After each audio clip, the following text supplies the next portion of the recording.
Ici, à Adventist Media Ministries, nous sommes contents de vous avoir avec nous. Merci de nous écouter, vous qui êtes en France, au Canada, aux États-Unis, au Maroc, en Algérie, en Belgique, au Chili, au Sénégal, vous qui êtes au Mexique,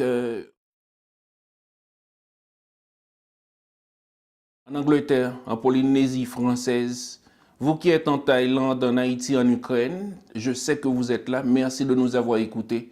Nous sommes contents de vous avoir avec nous. C'est, comme je vous le dis, ce n'est pas notre parole, c'est la parole de Dieu.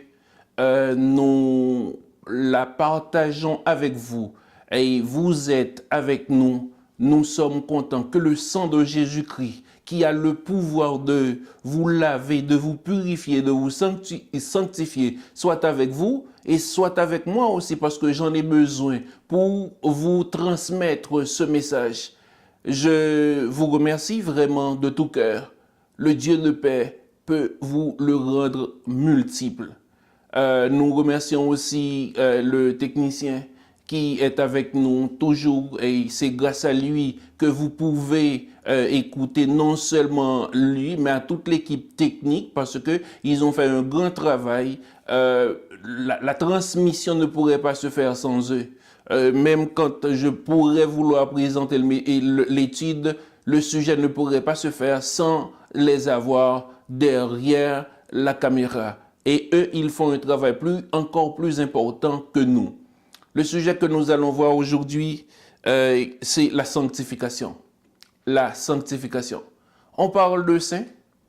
Des gens parlent de Saint Jacques, Saint Pierre, mais ils ne parlent pas de la sainteté personnelle de chaque personne.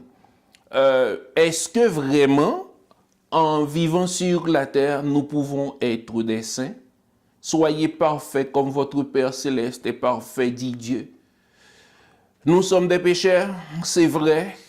Nous avons fait ce qui est mal aux yeux de l'Éternel, mais est-ce que vraiment l'homme peut atteindre l'état de la sanctification? Avant même d'entrer dans le sujet, je vous demande de me donner un petit instant, parce que nous allons chercher la présence du Seigneur. Éternel, notre Père, notre Dieu, nous voulons te remercier pour ton amour et ta miséricorde. Tu es aussi grand que nous ne pensons même pas. Tu nous as pris comme hommes parce que nous avons péché, nous avons fait ce qui est mal à tes yeux, mais tu veux nous pardonner. Nous voulons, Seigneur, que tu sois avec ton Fils. Nous voulons que tu sois avec ta fille qui nous écoute maintenant. Oh, ce n'est pas facile de porter notre attention vers ta parole. Mais si tu peux les donner cette possibilité de nous écouter, nous te demandons de mettre ta main sur eux. Même quand c'est une connaissance, même quand c'est pouvoir, qu'est-ce qu'il y a derrière la sanctification? Je te demande, Seigneur, de prendre possession de leur donner le pouvoir du Saint-Esprit pour que réellement ils peuvent comprendre ce qu'est la sanctification. Est-ce que nous, comme des hommes que tu as choisis, pouvons être aussi des saints? Nous te remercions de ta miséricorde et de ta grâce, au nom de Jésus-Christ qui vit et règne dès maintenant au siècle des siècles. Amen. La sanctification, qu'implique cette sanctification? Est-ce que quelque chose en dehors de la justification? Rappelez-vous que Dieu partage sa justice avec l'homme. Vous le savez, Dieu étant juste, il partage cette justice avec l'homme. C'est pourquoi il nous demande, il nous le dit clairement, soyez parfaits comme votre Père céleste est parfait. Donc, Dieu partage cette justice avec nous. Jusqu'à quel point Dieu veut-il partager sa justice avec une personne qu'il accepte comme Seigneur? C'est-à-dire, quand nous acceptons Jésus-Christ dans notre vie, à quel niveau Dieu pourrait partager cette justice avec nous? La justice est-elle disponible seulement au commencement de la vie chrétienne ou constamment? Nous devrions nous rappeler que le salut est une expérience qui n'a jamais de fin.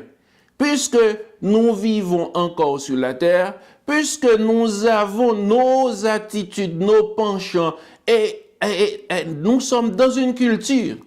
Vous êtes en France, vous parlez français, mais vous n'avez pas la même culture que tous ceux qui vivent dans les pays francophones. Les francophones n'ont pas cette même culture. Vous êtes au Canada, vous parlez français, mais vous n'avez pas la même perception des choses, parce que le langage vous unit, mais derrière ce langage, il y a une culture. C'est ainsi aussi, derrière Jésus-Christ, il y a un salut, et ce salut est une expérience que nous cheminons à chaque jour. Dans notre route spirituelle, nous allons à chaque jour vers le salut. Une personne est sauvée de la culpabilité et de la condamnation du péché quand elle accepte le Christ comme son sauveur. Elle est justifiée. Le salut implique également le fait d'être délivré du pouvoir du péché. Est-ce que nous sommes des pécheurs? Oui. Mais est-ce que nous avons le pouvoir du péché sur nous? Non. Parce que Jésus-Christ est mort, il a accepté cette condamnation du péché pour nous donner la vie. Ceci est la sanctification et elle durera aussi longtemps qu'une personne vit. Je vais vous dire que, supposons-le un instant, que vous avez accepté Jésus-Christ, vous vivez avec Jésus-Christ, et vous commettez un péché.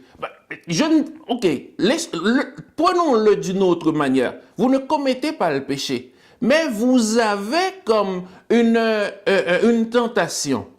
La tentation n'est pas un péché, le savez-vous? L'ennemi peut utiliser qui il veut. L'ennemi peut utiliser quelle que soit la situation ou bien le contexte ou bien les faiblesses que vous avez pour vous amener vers le péché. Mais maintenant vous êtes tenté. Si vous résistez au diable, si vous demandez à Dieu son secours, il peut transformer cette tentation en bénédiction pour vous. Donc c'est là que la sanctification elle dure aussi longtemps qu'une personne vit. Puisque vous reconnaissez cette dépendance spirituelle à Dieu. Vous vivez sur la terre, il y a les principes, donc vous péchez contre un principe, vous péchez contre une règle, vous péchez contre Dieu parce que vous avez fait, ou bien vous voulez faire ce que Dieu, lui, il dit de ne pas faire, la tendance pécheresse en nous.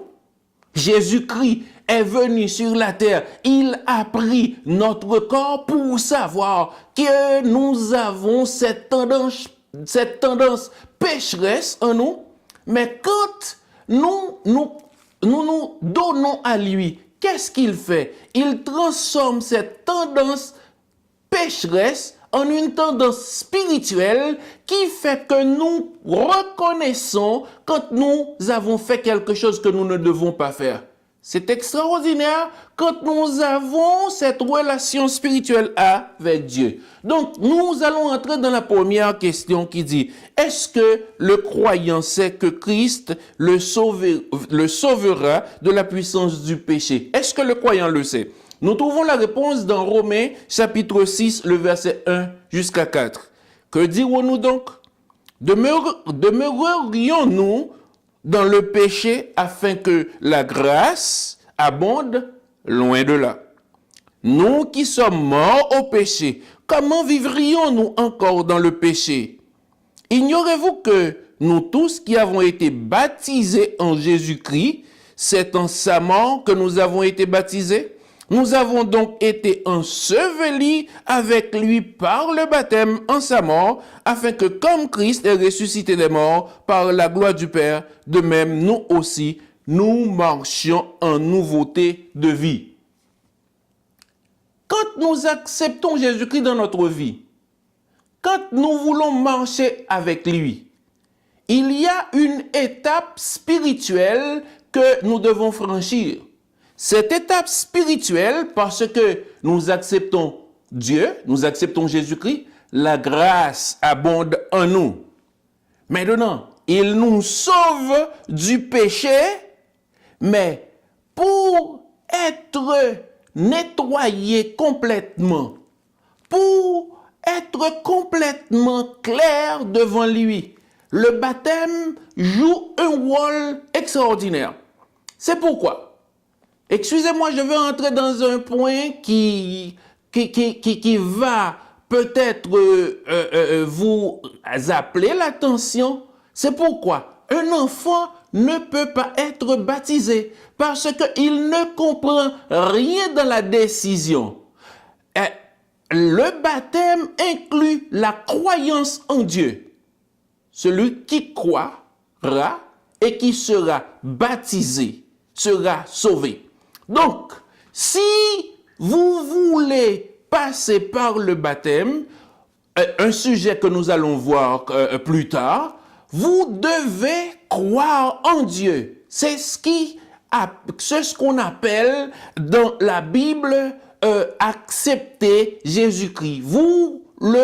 Vous l'acceptez consciemment. Vous savez ce que vous faites. C'est un choix que Dieu vous donne. Donc, quand vous l'acceptez, vous êtes baptisé.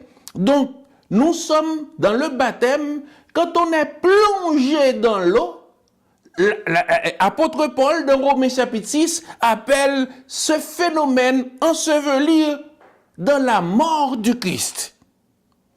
Parce que quand nous sommes sortis de l'eau, nous sommes ressuscités des morts à la gloire du Père, à la gloire de Dieu. De même, maintenant, sortant ainsi, nous marchons dans une nouveauté de vie.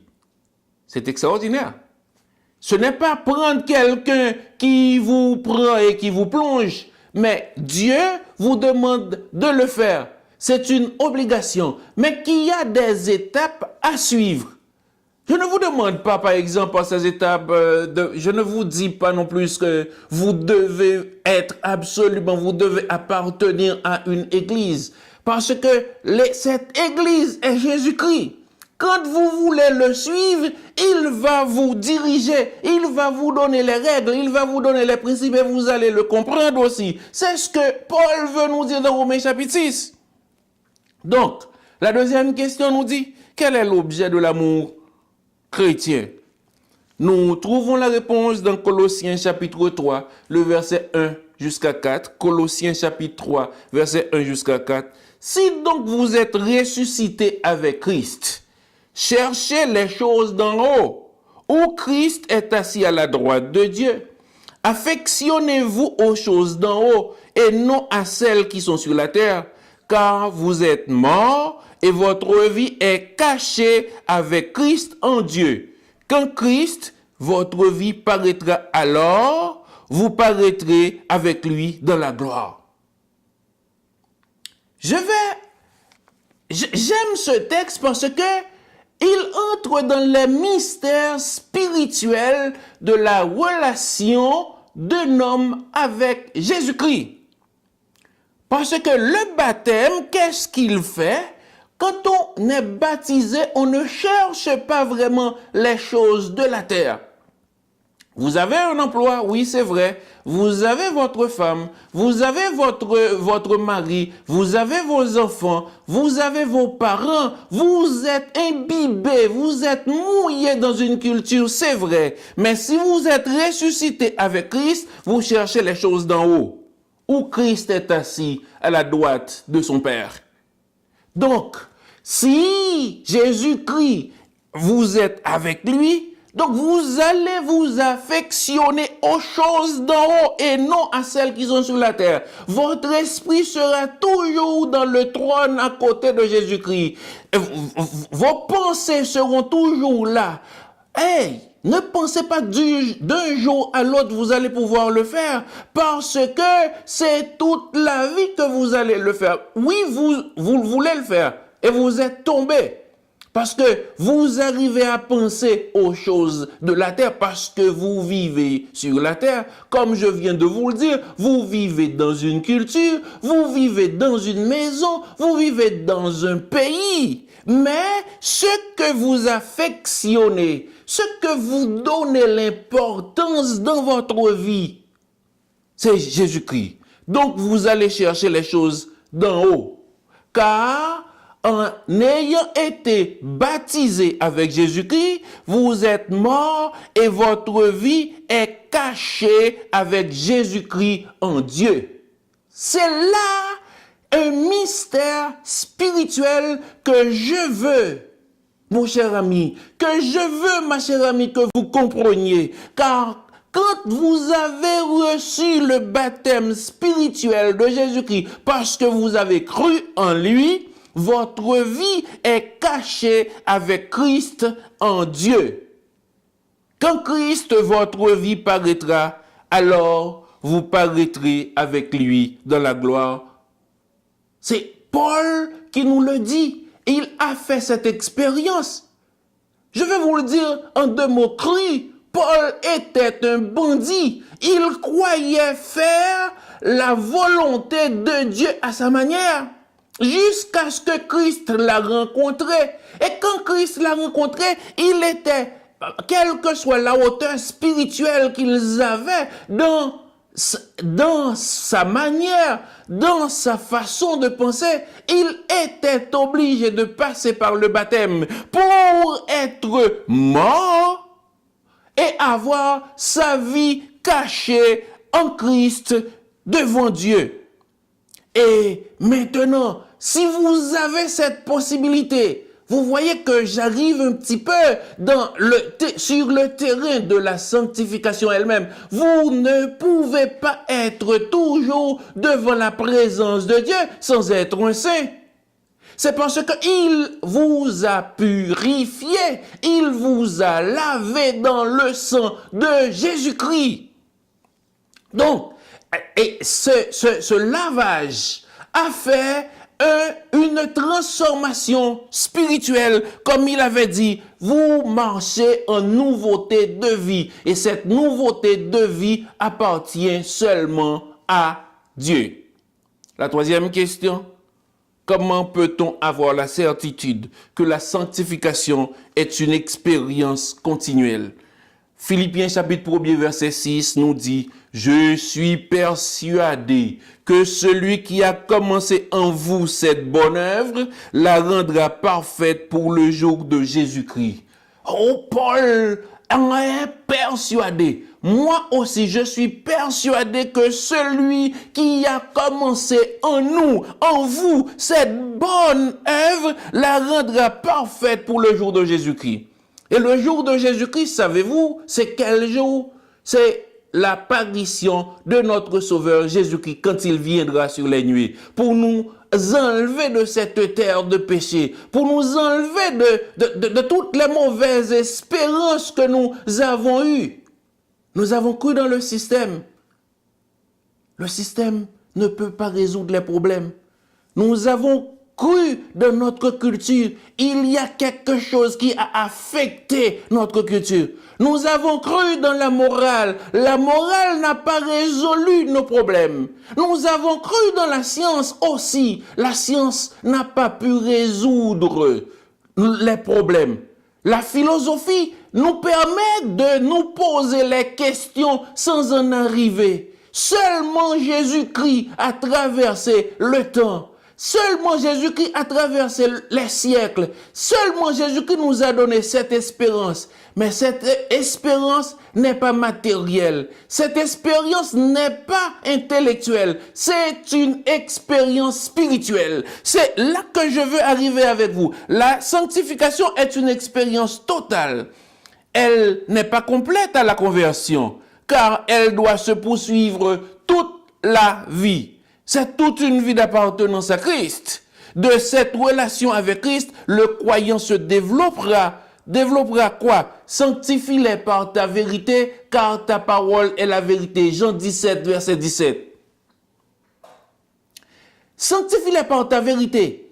La vérité, c'est n'est autre chose, c'est pas même pas une chose, c'est Jésus-Christ même. Sanctifie-les par ta vérité, car la parole, qui est cette parole? Cette parole est Jésus-Christ lui-même. Donc, vous voyez comment cette appartenance va transformer cette bonne œuvre en vous pour vous permettre d'arriver à cette expérience, pour avoir la certitude. Je vais vous dire, ne soyez pas déçus. Si vous êtes avec le Christ, ça fait 10, ça fait 15 ans, ça fait 20 ans, mais vous n'arrivez pas encore à cette étape de sanctification dans votre vie. Je vous dis et je vous conseille, vous qui m'écoutez maintenant, de continuer parce que le Saint-Esprit, c'est lui qui fait le travail en vous. Il va vous montrer les points, il va vous montrer les faiblesses, il va enlever tout ce qu'il doit enlever en vous pour arriver à ce point, je dirais un point extrême, un point spirituel extrême de la sanctification. La quatrième question: quelle relation existera-t-il entre Christ et moi-même dans la vie chrétienne? Je lis dans Philippiens chapitre 3, le verset 7-9. Mais ces choses qui étaient pour moi des gains, ces choses qui étaient pour moi des gains, je les ai regardées comme une perte à cause de Christ. Et même je regarde toutes choses comme une perte à cause de l'excellence de la connaissance de Jésus-Christ mon Seigneur, pour lequel j'ai renoncé à tout. Je les regarde comme de la boue, afin de gagner Christ et d'être retrouvé en lui, non avec ma justice, celle qui vient de la loi, mais avec celle qui s'obtient par la foi en Christ, la justice qui vient de Dieu par la foi. Je dirais avec vous, voilà les principes spirituels de la vie de dépendance à Christ. Les choses que je connaissais qui avaient beaucoup d'importance pour moi. Savez-vous que le commencement de la sagesse, c'est la dépendance à Dieu? La vraie connaissance ne vient pas des hommes, même parce qu'il y a des gens qui ont passé toute leur vie à étudier, mais le raisonnement humain ne les a pas amenés à grand-chose. Mais quand on considère tout comme une perte à cause de Christ, et vous les regardez à cause de l'excellence de la connaissance de Jésus-Christ, savez-vous ce qu'il y a? Vous renoncez à tout parce que vous voulez suivre à Jésus-Christ. Et vous voulez trouver cette justice que Dieu, lui, il vous donne. La loi ne peut pas vous la donner. Les principes ne peuvent pas vous la donner. C'est Jésus-Christ seulement par la foi en Christ. Mais avec celle qui s'obtient par la foi en Christ, la justice qui vient de Dieu par la foi. Donc, cette justification que vous et moi avons besoin, c'est une justification qui vient de Dieu seulement. Quelle que soit la personne, ne peut pas le faire. Quel que soit son statut, quel que soit son rôle, soit dans la société ou quelque part d'autre, il ne peut pas parce que c'est Jésus-Christ seulement, parce qu'il était venu. Il a pris la forme d'homme pour nous la donner. Galates chapitre 6, verset 14. Pour ce qui me concerne, loin de moi de la pensée de me glorifier d'autre chose que la croix de notre Seigneur Jésus-Christ, par qui le monde est crucifié pour moi, comme je le suis pour le monde. La croix. La glorification d'un homme, la glorification d'une femme, la glorification de celui qui se remet à Dieu ne vient pas de lui, mais sa glorification vient de la croix de notre Seigneur Jésus-Christ. Est-ce que la science peut me l'expliquer? Je ne crois pas. Est-ce que l'argent peut le faire? Non plus, je n'y crois pas. Est-ce que mes relations sociales peuvent le faire? Je ne crois pas. Je vais plus loin, est-ce que mes relations, puisque tout dépend de l'économique, maintenant, on cherche la valeur d'une personne à partir de sa valeur économique, mais là encore, ça ne peut pas se faire. Savez-vous pourquoi? Parce que c'est Jésus-Christ, lui seul, qui peut nous glorifier en sa croix. Par qui le monde est crucifié pour moi, comme je le suis pour le monde. Jésus-Christ s'est crucifié pour le monde. Et maintenant, nous aussi, nous devons considérer toute chose comme une perte pour avoir cette relation avec lui. Comment est la relation du chrétien avec Christ? Galates chapitre 2, verset 20. Nous trouvons ceci: j'ai été crucifié avec Christ. Si je vis, ce n'est plus moi qui vis, c'est Christ qui vit en moi. Si je vis maintenant dans la chair, je vis dans la foi au Fils de Dieu qui m'a aimé et s'est livré lui-même pour moi. Donc, ma relation maintenant, je ne peux pas vivre pour moi, mais c'est Christ qui doit vivre en moi. C'est là la relation chrétienne. C'est pas seulement d'aller à l'église, de participer aux activités, d'avoir un rôle ou bien de faire tout. Mais non. Si j'ai été crucifié avec Christ, maintenant, ma vie, ce n'est plus ma vie, mais c'est Christ qui est ma vie. Si je vis maintenant dans la chair, je vis dans la foi au Fils de Dieu. Si je dois manger, si je dois dormir, si je dois travailler, ça c'est des actions quotidiennes de ma vie. Mais pourtant, dans la foi, j'ai le Fils de Dieu en moi qui m'a aimé et qui s'est livré pour moi.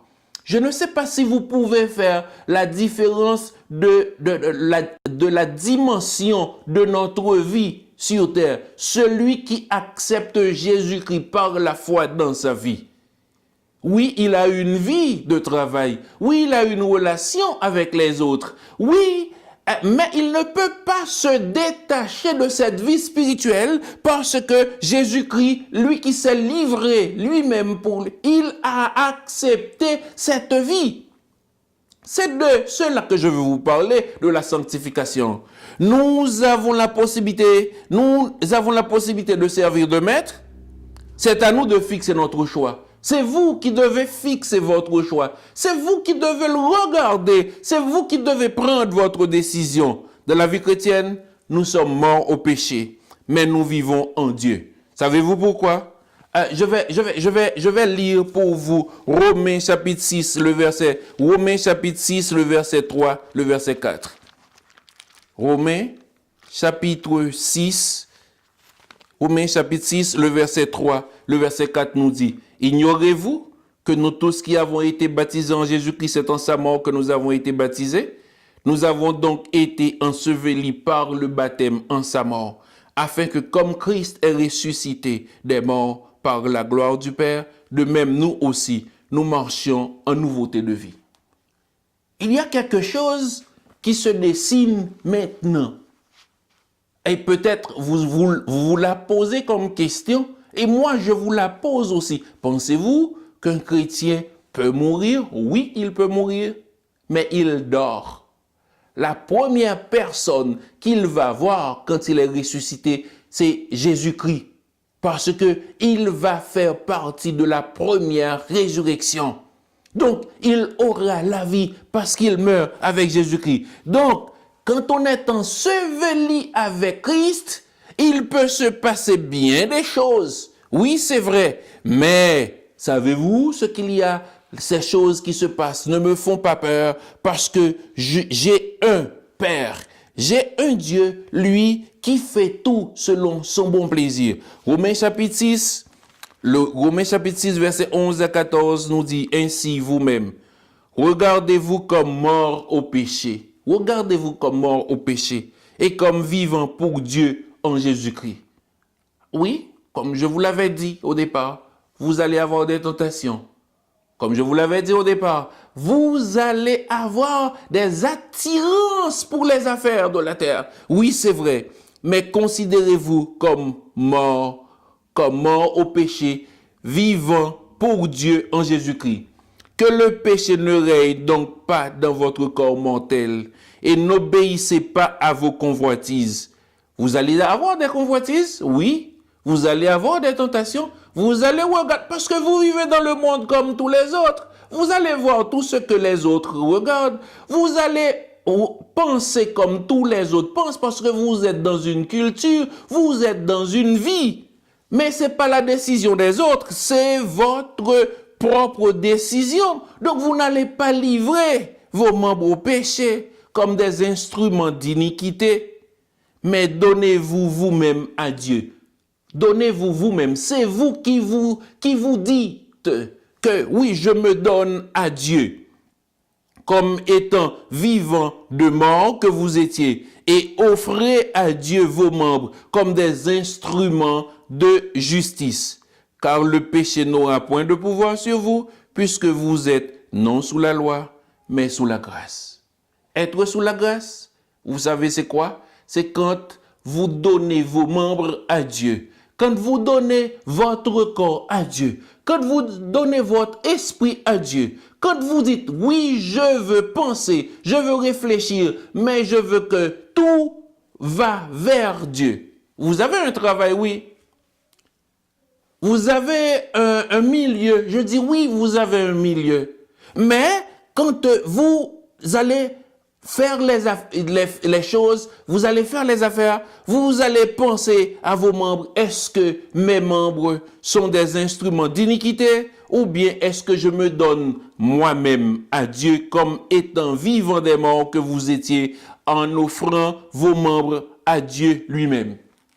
Donc vous voyez que le phénomène de la sanctification, c'est un renoncement à soi. C'est une démarche spirituelle qui vous permet d'aller vous-même et vous livrer à Dieu. Et si nous regardons par exemple au verset 11 et Romains 6, 11 et 14, si nous lisons le verset 17 à 19, le verset 17 à 19 nous dit « Mais grâce soit rendue à Dieu, de ce que, après avoir été esclave du péché, vous avez obéi de cœur à la règle de doctrine dans laquelle vous avez été instruit, ayant été affranchi du péché, vous êtes devenus esclaves de la justice.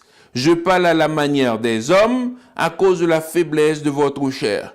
De même, donc, que vous avez livré vos membres comme esclaves à l'impureté et à l'iniquité pour arriver à l'iniquité, ainsi maintenant vous livrez vos membres comme esclaves à la justice pour arriver à la sainteté.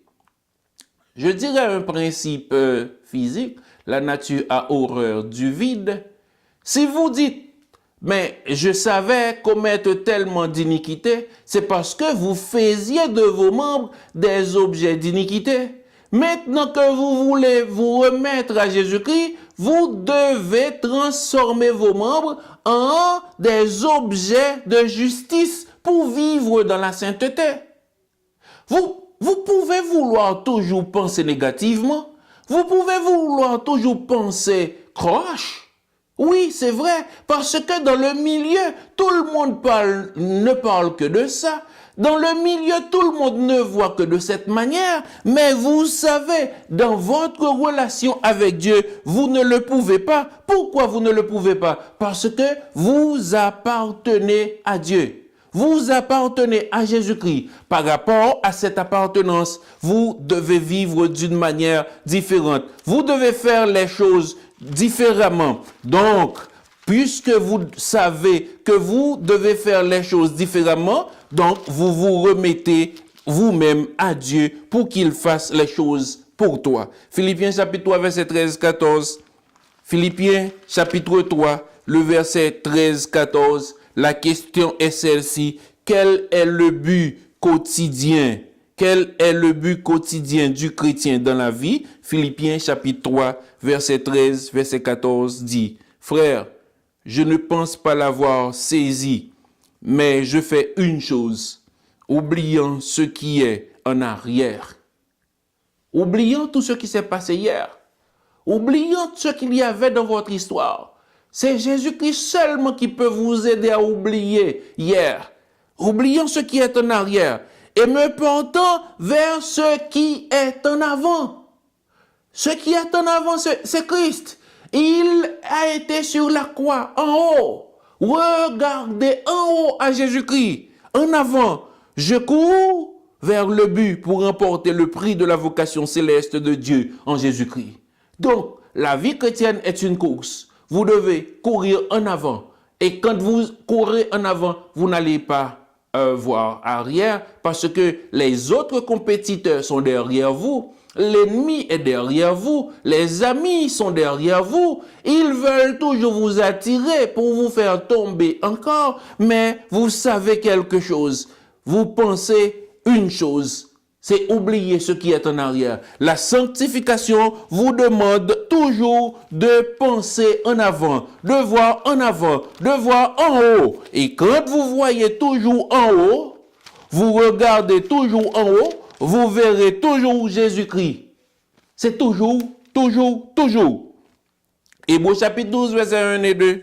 Nous donc, puisque nous sommes environnés d'une grande nuée de témoins, rejetons tout fardeau et le péché qui nous enveloppe si facilement et courons avec persévérance dans la carrière qui nous est ouverte, ayant les regards sur Jésus, le chef et le consommateur de la foi, qui, en vue de la joie qui lui est réservée, a souffert la croix, méprisé l'ignominie, et il s'est assis à la droite du trône de Dieu. Considérez en effet celui qui a supporté contre sa personne une telle opposition de la part des pécheurs, afin que vous ne vous lassiez point, l'âme découragée. Afin que vous ne vous lassiez point. Ne vous découragez pas. Si vous avez intenté de remporter cette victoire, vous voyez que vous n'arrivez pas, ne vous découragez pas. Tentez-le encore parce que vous avez un chef, Jésus-Christ. Lui, il peut vous aider à remporter cette victoire. Allez. Vous tombez une deuxième fois. Allez, vous tombez une troisième fois. Allez, vous tombez une 10e fois. Continuez parce que Jésus-Christ, il est avec tous les persévérants, tous ceux qui veulent vraiment vivre pieusement en Jésus-Christ. Tous ceux qui veulent vivre pieusement en Jésus-Christ seront persécutés. Mais devant cette persécution, nous avons Jésus-Christ. Nous avons le Saint-Esprit, nous avons Dieu, nous avons les anges qui sont autour de nous pour nous donner de la force. Quand vous voyez que vous ne pouvez plus, vous êtes abattu sur le chemin, regardez à Jésus-Christ. Il est celui qui peut vous aider. La 7e question dit, avons-nous besoin d'avoir peur ou avons-nous l'assurance de la sécurité en Jésus-Christ? Je vais lire quelques textes pour vous montrer 1 Jean chapitre 5 verset 11 à 13, 1 Jean chapitre 5, le verset 11 à 13, il est dit de la manière suivante, et voici ce témoignage, c'est que Dieu nous a donné la vie éternelle et que cette vie est dans son Fils. Celui qui a le Fils a la vie, celui qui n'a pas le Fils n'a pas la vie. Vous comprenez ce que ça veut dire? Je ne sais pas si vous comprenez ce que ça veut dire. Vraiment, le témoignage que nous avons, c'est que nous avons la vie éternelle. Vous et moi avons la vie éternelle en Jésus-Christ. Puisque nous avons déjà Jésus-Christ, nous avons la vie. Le verset 13 nous dit, « Je vous ai écrit ces choses afin que vous sachiez que vous avez la vie éternelle, vous qui croyez au nom du Fils de Dieu. » Vous croyez au nom du Fils de Dieu? Vous avez la vie éternelle. Donc celui qui a la vie éternelle est un saint parce que Dieu l'a justifié. Donc il doit regarder toujours en haut. Il doit toujours regarder à celui qui l'a justifié, à celui qui lui a donné la vie. Parce que nous avons été morts au péché.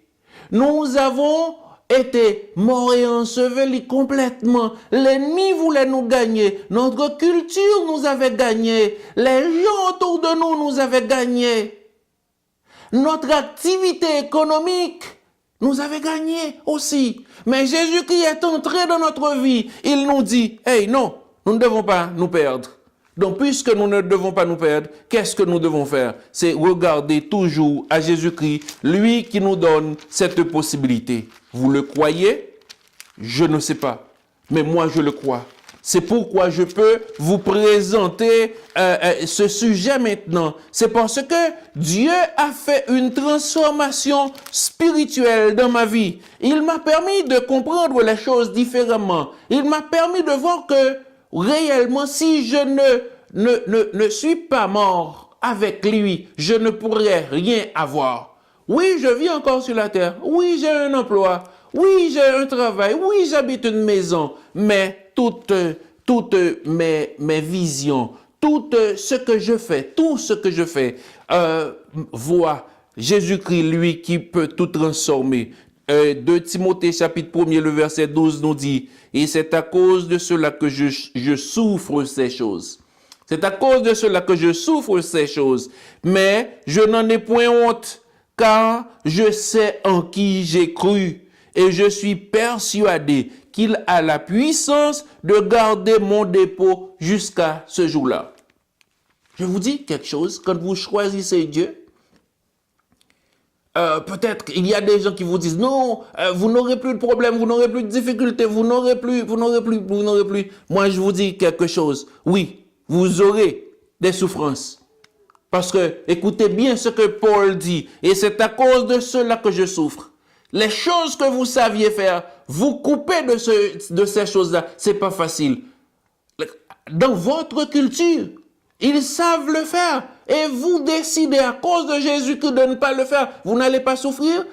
Les gens vont vous regarder différemment. Ils vont vous regarder même comme un extraterrestre certaines fois. Parce que vous devez prendre des décisions spirituelles qui vous mettent en désaccord avec les autres. Mais, comme dit l'apôtre Paul, je n'en ai pas honte, car je sais en qui j'ai cru. Et je suis persuadé qu'il a la puissance de me garder, de garder mon dépôt jusqu'à ce jour-là. Quel jour? De quoi il parle? Le jour de son retour? Vous y croyez? Je ne sais pas. Mais moi, je crois parce que je sais que Jésus-Christ va retourner. Et oui, les choses qui se passent dans le monde maintenant, c'était des réalisations prophétiques. Mais Jésus-Christ, lui, il nous les a annoncés dans la science, dans l'environnement, dans le temps, entre les peuples, entre les guerres. Il y a toujours une dernière mauvaise annonce qui arrive.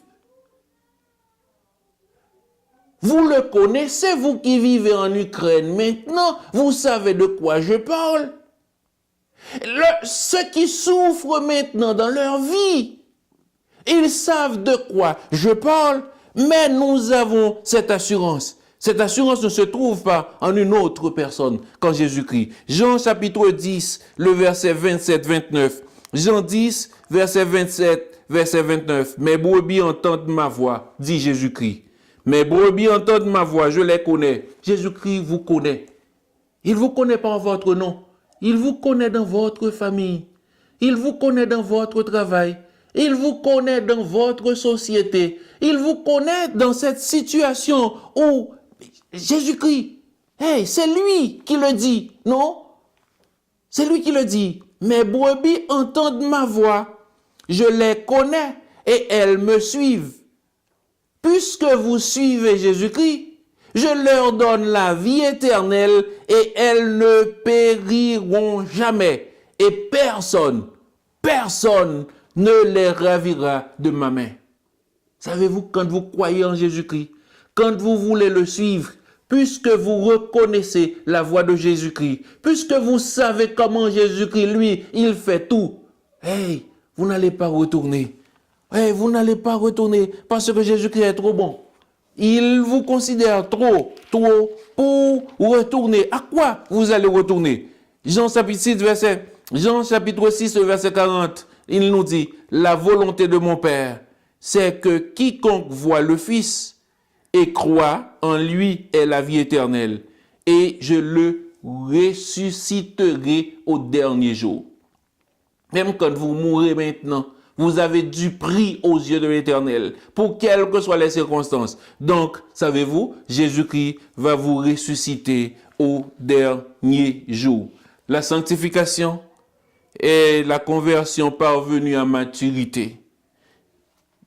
Bien-aimés, nous sommes maintenant enfants de Dieu, et ce que nous serons n'a pas encore été manifesté. Mais nous savons que lorsque cela sera manifesté, nous serons semblables à lui, parce que nous le verrons tel qu'il est. 1 Jean chapitre 3, le verset 2. C'est là l'espérance que nous avons, parce que la manifestation de la gloire de Jésus-Christ n'a pas encore été complète en nous. Mais quand cette manifestation sera complète, nous le verrons tel qu'il est. Une personne en Christ a comme tel atteint son but afin de connaître Christ et la puissance de sa résurrection. Philippiens chapitre 3, le verset 10.